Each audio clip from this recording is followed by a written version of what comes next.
Hi, my name is Lisa Rodriguez, and I'm a sixth grade math and history teacher at Del Sol Academy. When I think about how I implement UDL in my distance learning classroom, there's a lot of similarities in what I do and the resources that I use to when I was doing it in-person learning. Some of the resources that I'm going to talk about are things that helped me with engagement, representation, and action and expression, um, and trying to overcome some of the barriers that my students have. The first thing that I wanted to talk about was Edpuzzle. I do feel like most videos that I show to my students, I like to have on Edpuzzle because they not only allow for pauses so that they can stop and kind of think and digest what's going on, but it also helps to limit distractions because if they open up another tab, the video is going to stop playing. I can tell how many times that they've watched it, so I can see if there are certain portions of the video that students are going back to more often, and that'll help me with my instruction and how I'm going to move forward. One of the things that I did start implementing for distance learning that I found really helpful was I take videos of myself solving the synchronous math problems and allow them to review these videos during their asynchronous time. And so I put in little questions normally during the synchronous lesson when we're all together, those questions that I typically would pause and ask during the lesson, like how would I set this up, or what does that look like, or what's my goal? All of those things can be put in as little pauses and questions. And so they get that familiarity and routine of what I would normally be saying. And sometimes that makes a big difference for the students when trying to solve these problems on their own. So in addition to providing them with videos, is the use of rubrics. Now, that's obviously nothing new to anybody, but the types of rubrics that I use don't follow the 4 points for this, 3 points for this, 2 and 1. Every piece of criteria that's expected on a big assignment or project is broken down, and it's either yes, I have evidence of it, or not yet. I don't allow for no because they'll turn it in with 5 or 6 no's clicked. But if it's a not yet, it means that there's the possibility to still make that a yes. And that's my expectation. I expect them to turn in the assignment when they have met all of the criteria. So they're not going to leave it as a not yet. They highlight not yet and then they make a plan. What is my plan for making sure that I turn that not yet into a yes? I would prefer students turn in an assignment a couple days late and meet the criteria than to turn in something that they know is not meeting the criteria, is not meeting the expectation. It's not showing the depth of their learning. So when students are capable of filling in their plan, they do it on their own. Occasionally, they might need a little bit of help. I love this feature in Google Docs that they have now where you can, put a little put their name in there, their email, and then give them some feedback. So this could be done during my asynchronous time for them to look at during their own time and how to make some of those improvements. It's not always easy during a 45-minute class session to be able to one-on-one go through and discuss some possibilities with students, but this pops up in their email. They know it's assigned to them to address this. Sometimes it's, a statement, sometimes I put it in as a question, but always something so that I can give a little bit of feedback to the students that maybe can't quite figure out how to get their not yet into a yes, or they have the beginning of some ideas, but maybe it's not as well thought out. And so sometimes that back and forth in the comment section can be extremely beneficial. Obviously, we also use success criteria. What used to be on a poster somewhere in my classroom is now on at least one document that they have somewhere in their folders. That way they can reference back to what is it exactly that I should be doing in order to be successful with this assignment. Padlet I also find to be extremely beneficial in communicating with the students so that they really understand what the expectations are. They can ask me questions during their asynchronous time, And sometimes it's easy enough to just type in an answer. Sometimes maybe I'm going to put in a link for something that maybe could be beneficial.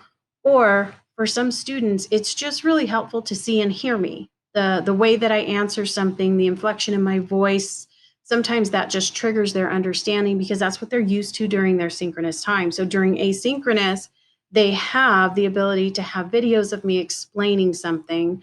And I find that to be extremely helpful for so many of my students.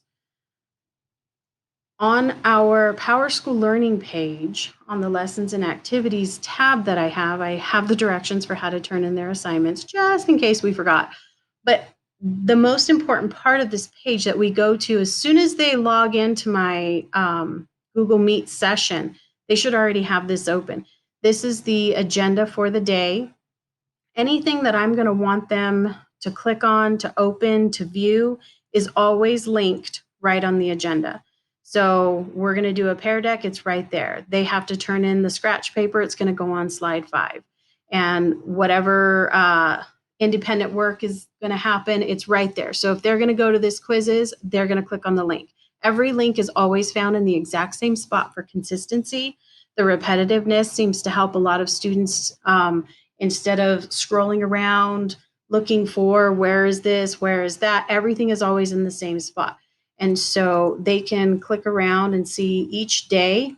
And so it tracks our class from the beginning of the year until now, right there on the agenda with every single thing that they're going to need to turn in, every single thing that they're going to need to click on and go to, it's all there. At the bottom of each of my PowerSchool Learning pages is the Padlet, which is the Q&A that I had previously shown. And so each class has its own Q&A where you can click on it and see some of the things that maybe you missed. I just recently started adding this 10-minute timer. If you click on it, it opens up a 10-minute timer so that they come back to class on time. That's pretty recent, but it seems to be making a big difference since the schedule change. As far as their ability to turn in maybe a summary of what they learned on a particular chapter or culmination of lessons for an assignment, I try to make sure that they have some options. So after they've taken their notes and all of that, they can do some sort of visual or auditory if they wanted to record their voice. But so far, I have not had any students take me up on that. A visual summary here. Some of the students actually prefer to do more of a written summary because that's where they feel like their strengths are. And it could be digital or it could be handwritten. So some students prefer to still, go find things in their home and put things together physically and then take a picture of it as opposed to doing it digitally. So I try to allow whatever they're most comfortable with. Again, I did offer for them to be able to post it as a video or an audio, but so far, the shyness factor has been a bit of an issue during distance learning. Another thing that I do with all the students is they have all of their folders in their Google Drive organized. We organize it the same way. So when we're on PowerSchool, if we get an assignment and we click on the link and it opens up a Google Doc, then we all put it together, put it away together. So we click on the assignment, we put our name on it, I model it up on the screen and they watch me, and then they put it in their folder. That way, they're as organized as possible. So all of the assignments have the same name, all of the assignments are in the same place. We double check that we're putting things away where they need to be, and we're organized, and all of our stuff is put in where it goes, and all of our folders match. And it's kind of like being Avid Strong in our binders in the in-person classroom. And I feel like by me modeling it, and so I have a student folder and I put every assignment away in my student folder just like they do. So I model it. So it seems to help with some of the students that struggle with organization. And then the last thing that I have here, this was just a silly fun, pets doing homework. My dog is in here a couple of times doing his math. Here he is. And what I found was that the students didn't mind using some of the new resources when we started with something low pressure. So the first time that we did a Padlet, we did something silly with it.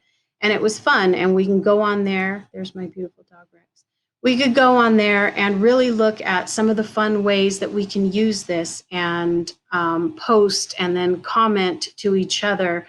And we talked about appropriate comments and all of that stuff. And so I like to introduce a new resource for the students in a low pressure way so that we can get past the barrier of the technology prior to also adding on the barrier of the understanding. So I could probably go on forever on some of the different resources and ways that I use it and why I use it, but that was just a small snippet of how I am implementing UDL right now in my distance learning classroom with many of the same resources that I used during my in-person teaching. Thank you.